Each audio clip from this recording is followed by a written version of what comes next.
ప్రస్తుతం మనం PSCS society పరిధిలోను ఈ పిఎస్సిఎస్ సొసైటీ వచ్చేసి వెలిమినేడు సొసైటీ కార్యదర్శి అంజిరెడ్డి గారు మనతో పాటు రాజిరెడ్డి గారు మనతో పాటు ఉన్నారు. ఈ సొసైటీ పరిధిలో ఎన్ని కొనుగోలు సెంటర్లు ఓపెన్ చేశారో అటు పనితీరు ఎలా ఉంది? మొత్తం పిఎస్సిఎస్ వెల్మినేడ్ నుంచి 5 కొనుగోలు కేంద్రాలు స్టార్ట్ చేసినాం. మొత్తం 4 కొనుగోలు కేంద్రాలు ముగించడం జరిగింది. ఈ ఒక వెల్మినేడు మిగిలిపోయింది. లారీలు దిగుమతి తొందరగా జరుగుతలేదు కాబట్టి తొందరగా అయ్యేటట్టు చూడగలరని కోరుచున్నాము. అదేవిధంగా వస్తే కూడా మేము 2-3 రోజులలో క్లోజ్ చేసి రైతులకు కూడా ఇబ్బంది జరగకుండా చూస్తాం. సార్, మీరు ఈ కొనుగోలు కేంద్రాల్లో ఏ ధాన్యాన్ని సేకరిస్తున్నారు? ఎంత ధాన్యాన్ని సేకరణకు మీరు టార్గెట్ పెట్టారు ఈ సొసైటీకి వెళ్ళి? ఈ సొసైటీకి వెళ్ళి మొత్తంగా దాదాపు 80,000 ఇప్పటికీ దాటింది. ఇంకొక 4,000 దాకా వెళ్తట్టుంది వెల్మినేడ్ నుంచి కూడా. అది కూడా క్లోజ్ చేసేసి ఇబ్బంది జరగకుండా చూస్తాం. సార్, ఈ కొనుగోలు కేంద్రాల్లో కనీస సౌకర్యాలు ఏమి కల్పిస్తున్నారు? ఆ కల్పన రైతులు అంత మాత్రమే ఉందంటున్నారు. రైతులకు ఇచ్చేది మనకు గవర్నమెంట్ ఏర్పాటు చేసినాయి. టార్పాలెన్స్ ఇచ్చారు, మాకు వాటర్ ఏర్పాటు చేసినాం, షెడ్ గిన్నె చేసేసినాం. మనము ఇక్కడ రైతు వేదిక కూడా ఉంది. రైతు వేదిక కూడా అందుబాటులో ఉండమని చెప్పినాం. వాళ్ళకు ఇబ్బంది జరగకుండా మేము అన్ని ఏర్పాట్లు చేస్తున్నాం. ఈ టార్పాలిన్లు, మంచినీటి సౌకర్యంతో పాటు ఓఆర్ఎస్ ప్యాకెట్లు అధిక వేడి ఉంది, అవి అందుబాటులో ఉన్నాయా? అందుబాటులో ఉన్నాయి, తీసుకొస్తున్నాం. వాళ్ళ కోరంగానే వాళ్ళకి తెచ్చి వాటర్లో కూడా కలిపి కూడా ఏర్పాటు చేస్తున్నాం. మీరు హమాలి వాళ్ళకు రైతులకు కూడా అందుబాటులో తెచ్చిస్తున్నాం ఓఆర్ఎస్ ప్యాకెట్లు. మీరు సేకరించే ధాన్యాన్ని ఎన్ని గ్రేడ్లుగా విభజించారు? ఏ గ్రేడ్కు మద్దతు ధర ఎంత? మొదటిగా ఏ గ్రేడ్కు 2320, బి గ్రేడ్కు 2300 కేటాయించారు. ఈ ధాన్య సేకరణ అయిపోయిన తర్వాత ఎంత కాలంలో రైతు ఖాతాలో జమ చేస్తున్నారు ఈ డబ్బుని? రైతు దిగుమతి కాగానే 2-3 రోజులలో అకౌంట్లో ఏర్పాటు చేస్తూ చర్యలు తీసుకుంటున్నాం. మరి ఈ ఏవో ఆధ్వర్యంలో కార్యదర్శి ఆధ్వర్యంలో కమిటీ వేశారా? కమిటీ ప్రకారం టోకెన్ సిస్టమ్ విధానం ప్రవేశపెట్టారా?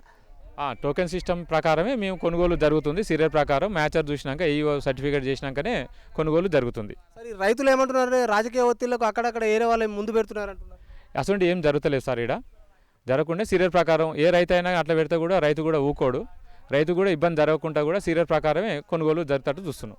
సరే, మీకు ఏఎంసీ ఆధ్వర్యంలో టార్పాలిన్లు కానీ, తేమ యంత్రాలు కానీ, ఎలక్ట్రానిక్ కాంటాలు కానీ, ప్యాడీ క్లీనర్స్ కానీ ఎన్ని ఇచ్చారు? మీకు అందుబాటులో ఉన్నాయి? అక్కడక్కడ మొరాయిస్తున్నట్టు దాని ప్రత్యేక మార్పులు ఏర్పాటు చేశారా? ఏఎంసీ నుంచి మాకు 20 కాంటాలు ఇచ్చారు, ప్యాడీ క్లీనర్ ఇచ్చారు, మ్యాచర్ మిషన్లు ఇచ్చారు.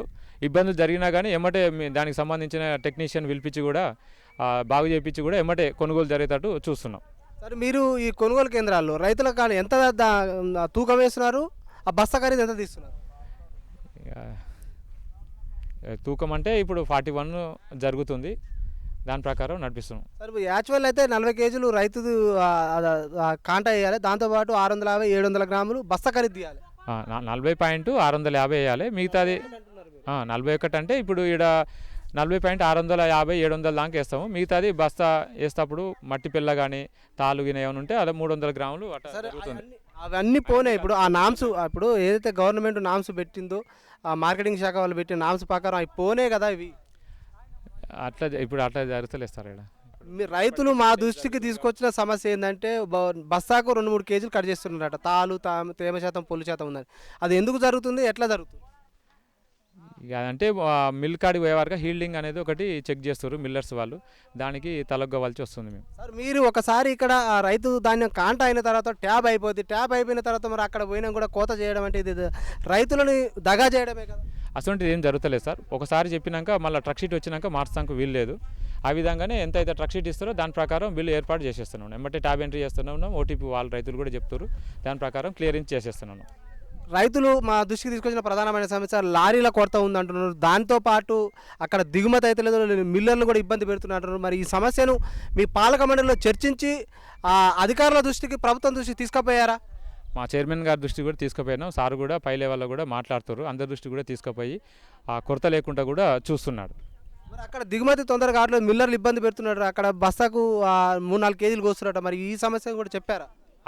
ఆ సమస్య కూడా చెప్పినాము. పై లెవెల్లో అధికారుల లెవెల్లో కూడా తీసుకుపోయి జరగకుండా తగిన చర్యలు తీసుకుంటున్నారు. చైర్మన్ గారు అందుబాటులో ఉంటున్నారా? ఈ సెంటర్లు విజిట్ చేస్తున్నారు? అన్ని సెంటర్లు విజిట్ చేస్తుండు.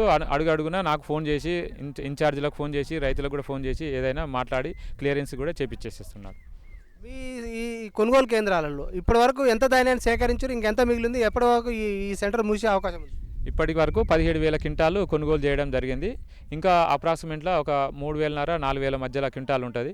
ఈ తొందరగా మాకు మిల్గా లోడింగ్లు అయిపోతే ఒక 2 డేస్ 3 డేస్లో మొత్తం క్లోజ్ చేయగలుగుతాం మేము. సరే ఈ అకాల వర్షాలు వస్తున్నాయి. అకాల వర్షాలు వచ్చి రైతు ఎండిన ధాన్యం మళ్ళీ తడిసి ముద్దవుతుంది, మళ్ళీ తేమ శాతం వస్తుంటుంది. ఈ సమస్య జటిలంగా ఉంది. ఇప్పటి వరకు కళాల్లో ఇంకా ధాన్యం అటనే ఉన్నది, కొంతమేరకు ఇంకా 20% ఉన్నది.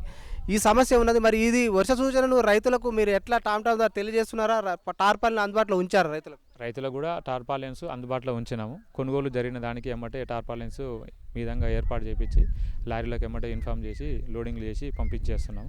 మిగతా ఏమైనా ఉంటే కూడా రైతులకు కూడా వర్ష సూచన ఏమైనా ఉన్నా కానీ వాళ్ళకి చెప్పుకుంటూ పట్టాలు కూడా కప్పుకొని జాగ్రత్తలు పడాలి, ఇబ్బందులు జరగకుండా చూడాలని ఎమ్మటే వాళ్ళకు ఇన్ఫామ్ చేయగలుగుతున్నాం. సార్ అమాలీ ఛార్జీలు భిన్నంగా వసూలు చేస్తున్న రైతులు మా దృష్టికి తీసుకొచ్చారు సార్. ఎంత వసూలు చేస్తున్నారు? క్వింటాలకు ఎంత వసూలు చేస్తున్నారు? అమాలీ వసూలు అనేది పైనుంచి ఇచ్చినది క్వింటాల్కు 45 రూపాయల లెక్కనే తీసుకుంటున్నారు. అదే విధంగా ఇస్తున్నాం. ₹1 కూడా ఇక్కడ ఎక్కువ ఏం తీసుకుంటలేరు. సరే ఈ కొనుగోలు కేంద్రాలు సకాలంలో ఓపెన్ చేయకపోవడం వల్ల దళారులు మధ్యదారులు పచ్చిదానాన్ని రైతుల కళ్ళాలను కొనుక్కొని మళ్ళీ అదే ఈ సెంటర్లోనే వేరు మారు పేర్లు అమ్ముతున్నారట, మన ఇతర మిల్లులకు కూడా తరలిస్తున్నారట. వీటిపై మీ సొసైటీ పర్యవేక్షణ ఎలా ఉంది? మీరు ఎలా నియంత్రిస్తున్నారు? సొసైటీ పర్యవేక్షణ అడుగడుగునా చెక్ చేస్తున్నాము. మా దగ్గర నుంచి ఇప్పటి వరకు ఎవరు తీసుకురాలే, బయట నుంచి కూడా అసొంటి కూడా మేము దగ్గర కూడా రానియం మేము. దానికి కూడా ఉపేక్షించేది లేదు. పై ఆదేశాన్ని ప్రకారం మేము నడుచుకుంటున్నాం. ఇక్కడి ధాన్యమే మేము కొనుగోలు చేస్తాం. బయట ధాన్యం ఎట్టి పరిస్థితుల్లో మేము తీసుకోం. మాకు ఇక్కడి వరకు రాదు అది. సరే మీ సొసైటీ పరిధిలో ఉన్న రైతుల రుణమాఫీ ఎంత? 2 లక్షల రుణమాఫీ ఎంతమంది జరిగింది, ఇంకెంతమంది జరగలేదు? రుణమాఫీ 195 మంది దాకా వచ్చింది సార్. 2 కోట్ల దాకా వచ్చింది. ఇంకొక 100 మందికి రావాలి సార్. అది కూడా వస్తుందని వార్తలు ఉన్నాయి సార్ మాకు పైనుంచి. సార్ కాని రైతులకు ఆ రుణమాఫీ జరగని రైతులు చాలామంది ఉన్నారు. వారిని మరి మీ పాలక మండలిలో చర్చించి ఆ నిర్ణయాన్ని అధికారుల దృష్టికి, ప్రభుత్వం దృష్టికి తీసుకెళ్లారా? అయ్యే అవకాశం ఉందంటారా? చైర్మన్ దృష్టికి తీసుకుపోయి పై లెవెల్లో డీసీబీ లెవెల్లో కూడా దృష్టికి తీసుకెళ్ళారు. అది కూడా త్వరలోనే అవుతుందని ఆలోచన. సార్ మీ సొసైటీ పరిధిలో ఉన్న రైతులకు ఖరీఫ్ సీజన్లో, రబీ సీజన్లో ఎరువులు కానీ, విత్తనాలు కానీ, సబ్సిడీ విత్తనాలు కానీ, ఎరువులు కానీ, ఆ రుణాలు కానీ ఎలా అందిస్తున్నారు? వారికి ఖరీఫ్ రబీ సీజన్లో ఎలా అందుబాటులో ఉన్నాయి? వారికి మీ సొసైటీ ఎలా సేవలు అందిస్తుంది? రైతులకు అందుబాటులో ఉండి ఫెర్టిలైజర్ అయినా విత్తనాలైనా అందిస్తున్నాం మేము. సకాలంలో ఎవరికి ఇబ్బంది జరగకుండా కూడా చూసుకుంటున్నాం. సార్ ఈ సొసైటీ పరిధిలో ఉన్న రైతులకు ఈ ప్రధానమైన ఏం పంట పండిస్తున్నారు? వారికి ఆ పంట నిల్వ చేసుకోవడానికి గోడౌన్ల సౌకర్యం ఏమైనా ఉందా? ఎంత కెపాసిటీ మేరకు పనిచేస్తుంది? ఇప్పుడు మా దగ్గర గోదాములు అనేది ఇక్కడనైతే వెలిమిలేడు ఏం లేదు. మా ఆఫీస్ నుంచి అయితే మాకు గోదాము ఉంది కాబట్టి రైతులకు సంబంధించిన ఫెర్టిలైజర్ అయినా ఏదైనా నిల్వ చేసుకొని అందుబాటులో ఉండి ఏదైనా అందిగలుగుతున్నాం. అలా టైం ప్రకారం అందిస్తున్నాం మేము. సరే ఈ రైతులు అంటే ఇప్పుడు మీ సొసైటీ పరిధిలో సమావేశాలు సంవత్సరానికి ఎన్ని నిర్వహిస్తున్నారు? ఆ నిర్వహించే సమావేశాలలో రైతులు పాల్గొంటున్నారా? పాల్గొంటే వాళ్ళకి ఎలాంటి సూచన సలహాలు మీ సొసైటీ అందిస్తుంది రైతులకు? సొసైటీకి ఏడాదికి 2 మీటింగ్లు ఉంటాయి. జనరల్ బాడీ మీటింగ్ అని. వాళ్ళకు రైతులు సూచనలు చేస్తున్నాం. వాళ్ళు అడిగింది కూడా మేము ఏర్పాటు చేస్తూనే ఉన్నాం. ఇబ్బంది జరగకుండా చూస్తున్నాం. సరే ఈ సొసైటీ పరిధిలో నిర్వహించే జనరల్ బాడీ మీటింగ్ జీబీ మీటింగ్లో రైతులు అంటే పంట కోత అయిపోయిన తర్వాత కొయ్యకాలకు నిప్పులు పెడుతున్నారు. దానివల్ల కాలుష్యం పెరుగుతున్నది. అక్కడ ఆ రైతుకు మొక్కకు మేలు చేసే క్రిమికీటకాలు నశిస్తున్నాయి. వాతావరణ కాలుష్యం అవుతుంది. ఆ భూసారం తగ్గిపోతుంది. వీటిని నియంత్రించడానికి రైతుల్లో మీరు ఎలాంటి అవగాహన సదస్సులు నిర్వహిస్తున్నారు? వాళ్ళు చైతన్యం తీసుకొస్తుంది ఈ సొసైటీ ద్వారా ఏఈఓ అగ్రికల్చర్ సంబంధించిన ఏఈఓ గారికైనా ఏఓ గారికైనా తగిన సూచనలు చెప్తున్నాం. మేము కూడా సార్లు కూడా సానుకూలంగా స్పందించి కూడా వాళ్ళు కూడా తగిన సూచనలు రైతులకు కావాల్సిన ఏమేమి మందులు వాడాలి, ఏమేమి భూమికి సారవంతమైన ఏం కావాలనేది అగ్రికల్చర్ సంబంధించిన వాళ్ళు కూడా తెలియజేస్తున్నారు. రైతులకు ఇబ్బంది జరగకుండా చూస్తున్నారు. Okay sir. కేంద్ర ప్రభుత్వం ప్రకటించే గ్రాంట్లు కానీ, రాష్ట్ర ప్రభుత్వాల గ్రాంట్లు కానీ, దాంతోపాటు నాబార్డు గ్రాంట్ కానీ ఈ సొసైటీలకు ఎట్లా అందుతుంది? మీ సొసైటీ ఎంత ముందంజలో అప్పుల్లో లాభ నష్టాలు ఎంత ఉంది? ఇప్పటి వరకు మాది లాభంలో నడుస్తుంది. బి గ్రేడ్లో ఉంది మాది సొసైటీ. టైంకు మాకు నాబార్డు నుంచి కూడా క్రాప్ లోన్స్ వస్తున్నాయి. మా ఎవరికి ఇబ్బంది లేకుండా అందరికీ లోన్స్ కూడా అందిస్తున్నాం టైం ప్రకారం.